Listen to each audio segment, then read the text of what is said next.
புலியூர் மாரியம்மன் கோவில் வளாகத்தில் அரசியல் கட்சி கல்வெட்டினை அகற்றிட பொதுமக்கள் கோரிக்கை வைத்துள்ளனர்.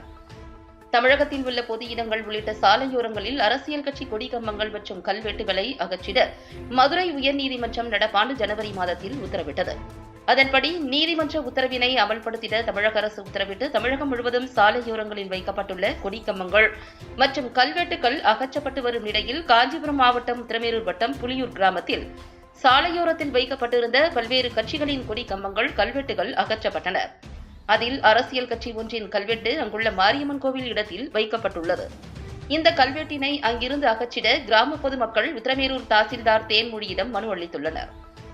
மனுவில் புலியூர் கிராமத்தில் உள்ள பழமையான மாரியம்மன் கோவில் வளாகத்தில் அரசியல் கட்சி ஒன்றின் கல்வெட்டு வைக்கப்பட்டுள்ளது. இதனால் அப்பகுதியில் தகராறு ஏற்பட்டு வருகிறது. எனவே கோவில் வளாகத்தில் வைக்கப்பட்டுள்ள அரசியல் கட்சியின் கல்வெட்டை அகற்ற உடனே நடவடிக்கை எடுக்க வேண்டும் என்று மனுவில் குறிப்பிட்டுள்ளனர்.